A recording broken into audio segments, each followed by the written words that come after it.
Hi everyone! Welcome to my channel. My name is Shari and I am based here in Cagayan de Oro City.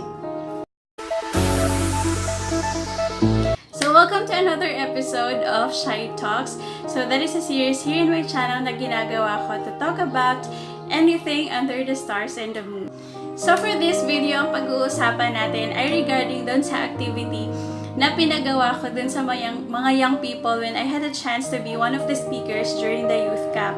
So, yung activity na yun ay natutunan ko rin yun from the youth camp in Taytay Rizal. Nung nag-join ako, I was around 16 or 17 yata nung time na yun. So, yung activity was, binigyan sila ng paper, saka pencil, tapos ida-draw nila yung dreams or goals nila in life. And then, I've instructed them na after nilang i-draw yung dreams and goals in life nila, ibalik nila sa akin. But on the side naman, kinausap ko yung 2 or 3 pastors at pinakiusapan ko silang kunin nila yung mga drawings ng mga young people. So, sabi ko, sige, I will just instruct them na kung kailan kukunin yung mga na-draw nila. So, syempre, sabi ko sa kanila, maging best yung drawing nila kasi dreams and goals nila yon. So, yung iba, as I roam around, may nakikita ko nag-draw ng sheep. Meron namang blackboard. So, alam ko agad na teacher yung gusto nilang gawin. So, later yun, ipapakita ko sa inyo. So, after that, kumuha ko ng garbage can. Tapos, ilagay ko dun sa center. So, nung time na i-collect na yung paper, so there are some na binigay nila sa akin. At there are some kasi the pastors are roaming around and sabi ko sa kanila, pilitin yung kunin yung paper nila. Tapos, so since they're pastors, nag-trust naman yung mga young people sa kanila. So, sabi ko sa kanila, you can tear down kahit dalawa lang o kaya i-crumple nyo and then ibagsak nyo dun sa garbage can. So, ang nangyari is sobrang dami nung na-tear tsaka sobrang dami nung na-crumpled, which is also brought a lot of emotions to young people. So, yun nga, nung time na yun, sabi ko wala na, okay na, nagbigay na lahat. So, ang nangyari ay pinunit nila most of the drawings ng mga young people. Sobrang around 100 to 150 yung nag-join. Tapos, nilagay nila doon sa garbage. So, sabi ko sa kanila, ang lesson na matutunan doon is yung mga dreams, mga goals natin, kailangan natin yung pagsikapan, tsaka kailangan natin i-dedicate o kaya yung life natin, ibigay natin sa Creator, yung nag-create sa atin, so that our dreams in life and goals in life will not be crumpled, will not be tear down, no? Kasi yun yung nangyayari, kasi yun yung mali ng mga young people, yun yung mali ng mga tao. Kasi minsan na ibibigay natin yung sarili natin. So, hindi pala dapat pagbigyan. For example, vices, barkada, ano pa ba yung maling pagbigyan ng buhay ng dreams and goals natin. So, yun yung nangyari dun sa mga papers na binigay nila sa maling person kasi I've instructed them to give it to me. And the lesson also is that if you dedicate your life to God, your dreams and goals will succeed. So, yun yung sinabi ko sa kanila. And I just prayed really in my heart na sabi ko, Lord, I hope nga matunan nila ang lesson in life. O kanapitang ma-realize nila in their heart nga, lagi no tama, dapat day akong ihatag ang akong life sa Ginoo para tanan ako goals, tanan ako dreams sa akong kinabuhi. Mahimo siyang matinuod tungod kay si God ang mag-bless sa ako para matupad ang akong mga dreams and goals in life. So that's all for this video. I hope na may natutunan kayo. And if you like this one, please do subscribe to my channel. Click the bell notification so that you will be notified each time na may i-upload ako. So after this video, makikita niyo yung mga drawings and dreams and mga dreams and goals nila, and we really took time in kanang wala amo silang gi-uncrumpled without to see kung ano yung mga dreams and goals in life nila, and I took videos and pictures of it. And while doing that, I was really teary-eyed because I want the young people to really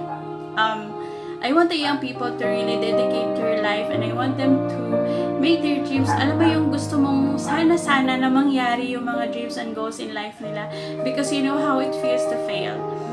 So I hope that they will really find that determination to dedicate their lives to God para matupad yung mga dreams and goals nila. At yung nakita ko, yung mga nakakrumble, sabi ko, sayang tong ano na to, kasi sa drawing pala sobrang ganda. Sayang yung dreams and goals ninyo if you will give it to the wrong person, if you will give it to the wrong factors, no? Factors ba yun in life? So, here are some of their dreams and goals in life. So, thank you so much for watching, guys. God bless everyone.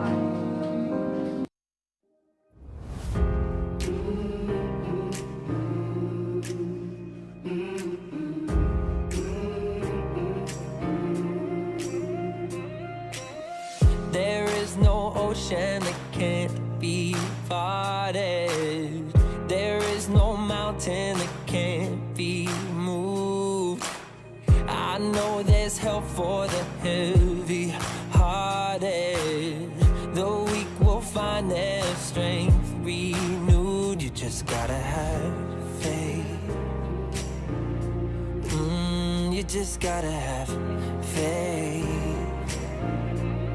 It's light for the shadows, for all your tomorrows. It's knowing He's there through the sun and the rain. It's when you believe it before you can see it, and you can walk on, 'cause He's making a way. Just gotta have some faith. You gotta have some.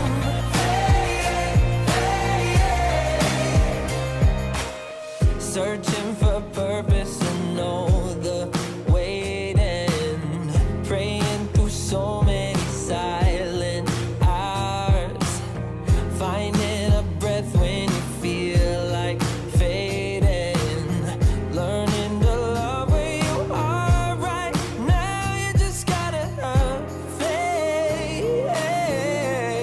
It's light for the shadow, for all your tomorrows. It's knowing He's there through the sun and the rain. It's when you believe it before you can see it, and you can walk on, 'cause He's making a way. Just gotta have some faith. You gotta have some faith. Oh, you gotta have some faith. You gotta have some faith. Remember your rescue is standing beside you. He's light for the shadows. He's hope for tomorrow. He'll always be there through the sun and the rain. You've got to believe it before you can see it, and you can walk on, 'cause He's making a way. Just gotta have some. You gotta have some. When you don't see it, but you believe it anyway.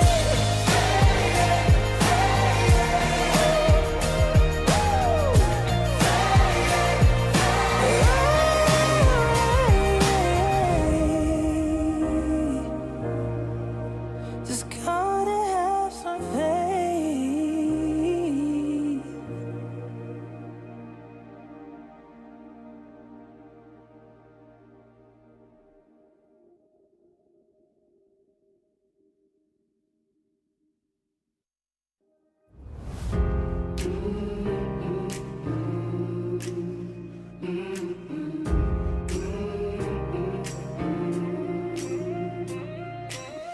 There is no ocean that can't be parted.